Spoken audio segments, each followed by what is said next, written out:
Hotep à toute la grande famille kamite, Hotep à tous les réalistes. L'histoire retiendra que nos ancêtres, qui sont les bâtisseurs et les guides de l'humanité, à un moment donné de leur existence, la civilisation a été court-circuitée. Et ce qui a donc plongé le continent des Noirs dans une période d'obscurantisme. Période au cours de laquelle l'homme noir a été victime de l'esclavage. L'homme noir a été victime de la traite négrière. Et toutes ces choses ont contribué à détériorer le paysage de Kama. Nos ancêtres sont donc morts dans des conditions qui relèvent de l'ordre de l'animosité. C'est pourquoi il est de notre devoir de nous souvenir d'eux dans nos méditations, dans nos invocations, nos incantations et nos évocations. Souvenons-nous d'eux. Bien, aujourd'hui nous allons encore partager un enseignement ensemble. Et pour vous qui êtes connectés, et si vous avez des questions à poser, vous les posez dans les commentaires et je vous répondrai. Bien, aujourd'hui nous allons parler de la spiritualité et la magie. Parce que beaucoup pensent que Ara Okoni, grand homme, tripotépatoire. Beaucoup pensent que la spiritualité et la magie sont pareils. Pour ne pas dire, beaucoup pensent que spiritualité est égale à magie et magie est égale à spiritualité. Et je vais éclairer la lanterne des uns et des autres pour qu'ils comprennent et pour qu'ils sachent qu'il y a une différence entre la spiritualité et la magie. La spiritualité, c'est quoi? La spiritualité, c'est la science qui nous permet de nous appuyer sur les lois fondamentales qui régissent le fonctionnement de l'univers. En d'autres termes, lorsqu'Amon-Ra crée l'humanité tout entière, il crée cette humanité-là avec des lois. Et c'est l'ensemble de ces lois que nos ancêtres responsables de la grande civilisation de Tamérie ont étudié. Donc la spiritualité, elle n'est pas l'œuvre d'un individu. Elle est l'œuvre du Créateur. C'est pourquoi elle s'appuie sur les lois du cosmos. Elle s'appuie sur les lois du règne animal, du règne végétal, du règne astral. Elle s'appuie sur les lois de l'univers. L'univers qui veut dire tout simplement Amon-Ra. Parce que univers veut dire uni vers un. Eh bien, c'est ce que nous appelons dans le français simple Dieu. Mais qui en réalité n'est qu'une force, n'est qu'une énergie. Et c'est pourquoi chacun d'entre nous a une parcelle divine. Donc la spiritualité, c'est la maîtrise des lois. La spiritualité, c'est la maîtrise des lois. Oui, allô? Oui. Oui, rappelle-moi dans 25 minutes. La spiritualité, c'est la maîtrise des lois. Et cette maîtrise des lois-là respecte la Mahat, respecte la vérité, respecte l'égalité, respecte la justice, respecte l'équité. Merci la famille pour tous les cœurs que vous envoyez. Oui, ambassadeur de Joël, mon binôme, tripotep à toi. Et donc, cette spiritualité-là respecte ces normes-là. Mais la magie, c'est quoi? La magie, ce sont les procédures ou bien les techniques qui nous permettent d'obtenir quelque chose ou bien de faire des exploits. Seulement que ces techniques-là ne respectent pas les lois mathématiques. Je vous donne un exemple. Dans la magie, on peut te demander par exemple d'envoyer le sang d'un être humain pour un rituel. Ce qui ne se fait pas dans la spiritualité. Tripotez par toi, ma merveille de Dieu. Ravi. Donc, ce qui ne se fait pas dans la spiritualité. Dans la magie, on peut te demander les parties intimes d'un être humain. Ou bien les parties simples d'un être humain. Dans la magie, on ne respecte pas les lois du cosmos. On ne respecte pas les lois de l'univers. On ne respecte pas les lois du règne animal, du règne végétal et du règne astral. Attendez d'abord, je vais bloquer un individu là qui... Voilà. C'est ici qu'il vient faire sa pub. Donc dans la magie, on ne respecte pas les lois. Alors beaucoup d'entre nous confondent la magie à la spiritualité. C'est deux choses différentes. C'est deux choses très différentes. Si je veux m'exprimer comme les hommes d'en face, la magie, ce n'est autre que du satanisme. Parce que dans la magie, tous les voies et moyens sont utilisés pour obtenir ce qu'on veut. Et dans la magie, sacrifier un être humain, prendre le sang d'un être humain, c'est légalisé. Or, dans la spiritualité, ce sont des choses abominables. Donc, il y a beaucoup qui, parce qu'ils sont à la recherche de certaines solutions, n'arrivent pas à faire la différence entre la magie et la spiritualité. La magie et la spiritualité ont quelque chose en commun. On appelle ça le magique. Oui, allô? Oui, s'il vous plaît, rappelez-moi dans 30 minutes. La magie, je reprends, la magie et la spiritualité ont quelque chose en commun. On appelle ça le magique. C'est-à-dire le résultat. Mais la différence, c'est que dans la spiritualité, pour que ce résultat-là soit, il faut faire tes cérémonies, tes rituels, selon les normes. C'est-à-dire en t'appuyant sur la maths. Or, une des choses que la maths n'a jamais accepté, c'est de prendre l'être humain pour en faire un sacrifice, afin d'obtenir ce qu'on veut. Donc, dans votre quête de la connaissance, faites beaucoup attention. Parce que la spiritualité, elle est simple. Elle appuie sur les lois.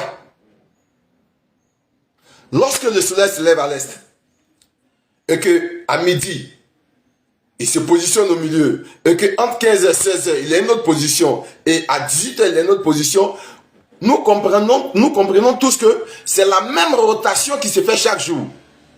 Eh bien, cette rotation-là, pour celui qui a étudié l'entité qui se cache derrière le disque solaire, il saura que quand le soleil se lève, c'est propice à certaines invocations. Quand il est à midi, c'est propice à certaines invocations. Quand il est à 18h, c'est propice à certaines invocations. Ça, il respecte les lois. Mais je veux être riche. Envoie-moi 15 litres de sang. Je veux être riche. Envoie-moi et boss d'un albinos. Je veux être riche. Envoie-moi langue de ceci. Envoie-moi hôtel de cela. Envoie-moi et pouce de ceci. Envoie-moi. Ça, ce n'est pas de la spiritualité. Il faut qu'on soit clair. Ça, ce n'est pas de la spiritualité. La Bible, si je peux m'exprimer comme ceux qui sont en face de nous, de la spiritualité, c'est la nature. Dans la nature, nous avons toutes les solutions à nos problèmes. Donc il faut connaître et il faut comprendre la nature avec ces 4 règnes. Le règne minéral, le règne astral, le règne végétal et le règne animal. Il faut comprendre aussi la manifestation des forces cosmiques que nos anciens responsables, c'est-à-dire nos ancêtres responsables de la civilisation de Saint-Améry, que nous appelons à tort ou à raison Égypte, parce que les Grecs en ont décidé ainsi, eh bien, c'était des gens qui étudiaient. C'était des gens qui cherchaient. C'était des gens qui avaient compris que les forces cosmiques sont à la disposition des êtres humains. Et on appelait ces forces cosmiques-là les Nétérous. Si vous êtes du côté du Nigeria, chez les Yoruba, on appelle ça les Orishas. Donc là-bas, on parle d'Orishas. Mais ce sont les mêmes forces cosmiques. Ce sont les mêmes entités. Alors, nous voyons beaucoup aujourd'hui et certaines personnes qui pensent qu'elles sont en train de rechercher. Elles sont en train de chercher la spiritualité, mais elles sont en train de rechercher la magie. La magie et la spiritualité ont le magique en commun. Le magique, c'est quoi? Le magique, c'est le résultat qui sort de la cérémonie spirituelle. Oui, allô? Oui, rappelez-moi dans 30 minutes. Rappelez-moi dans 30 minutes. Oui, allô, rappelez-moi dans 30 minutes. Donc, la spiritualité et la magie ont quelque chose en commun. On appelle ça le magique. Le magique, c'est quoi? Le magique, c'est le résultat qui sort d'une cérémonie. Le magique, c'est le résultat qui sort d'un rituel.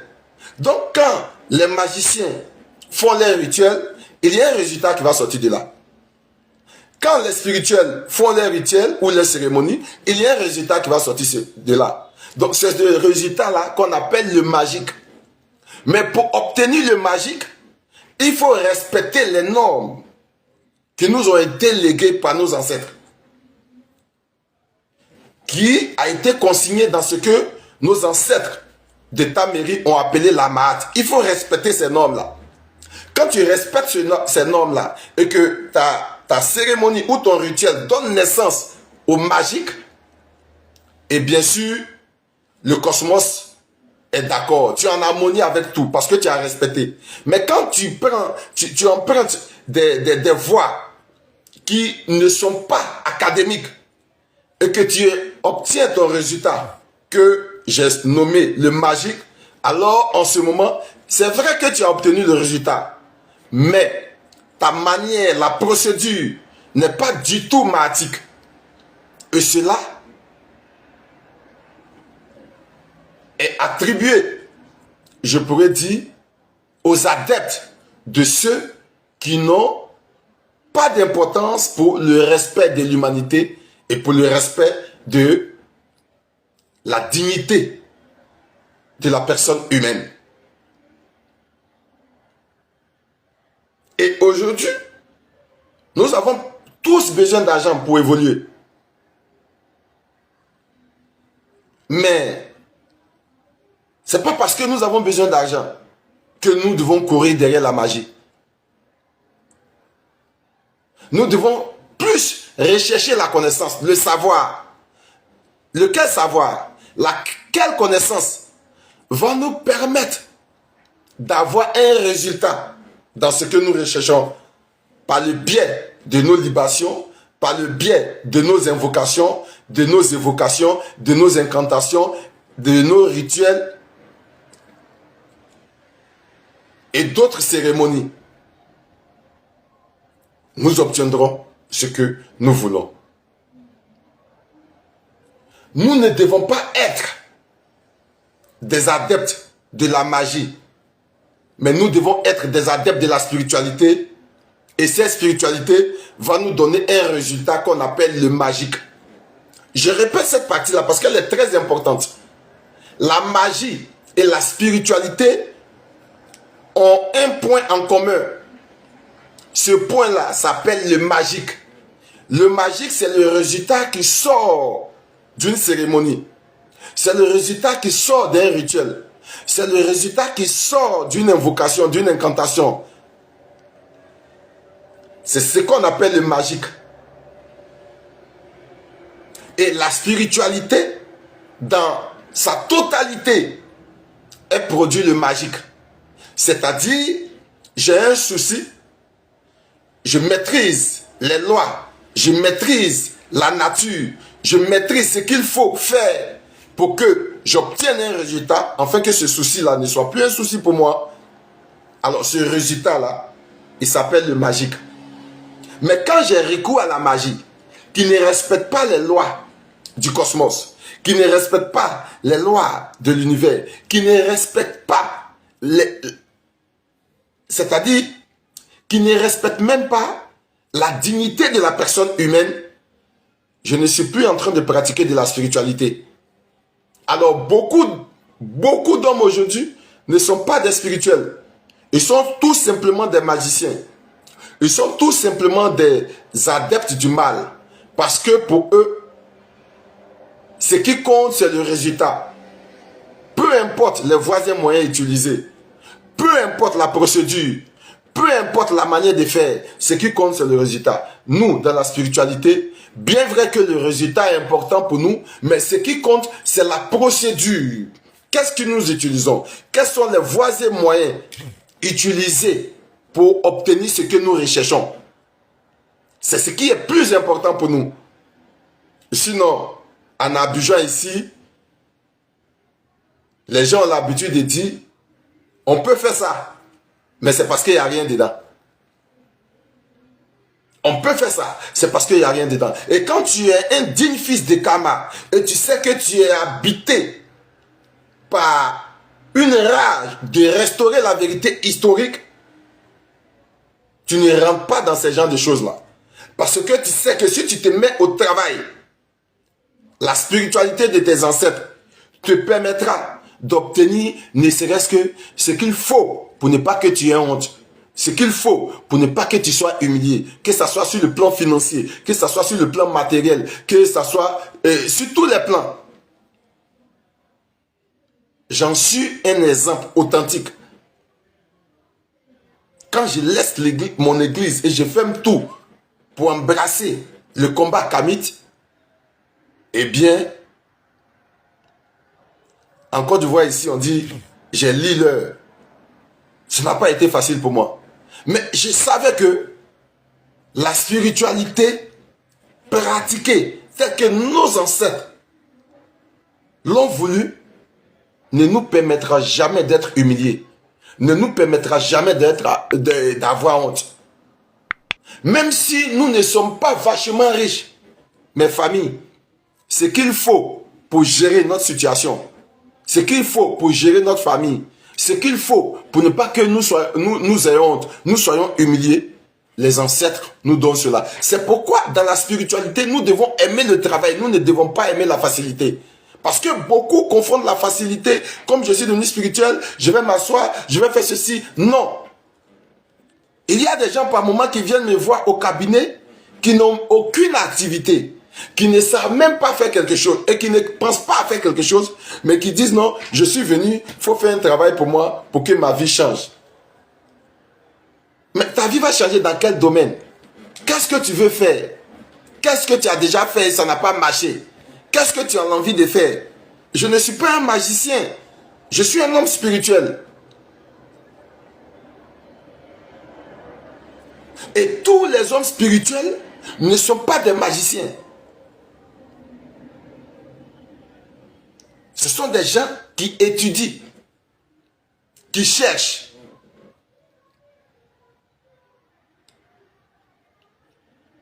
La magie, c'est pas pour nous. C'est pour ceux qui ne respectent pas les lois, qui ont été depuis la nuit des temps établies par Amon-Ra. Nous respectons ces lois-là.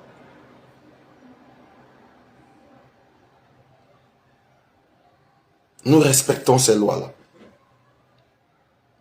J'ai été ravi d'être à votre compagnie.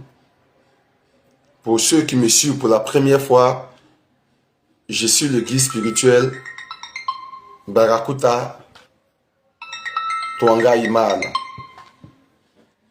Tripoté par vous, que Ra, dans sa grande beauté, vous donne l'énergie qu'il faut afin que vous puissiez rayonner. Au tête.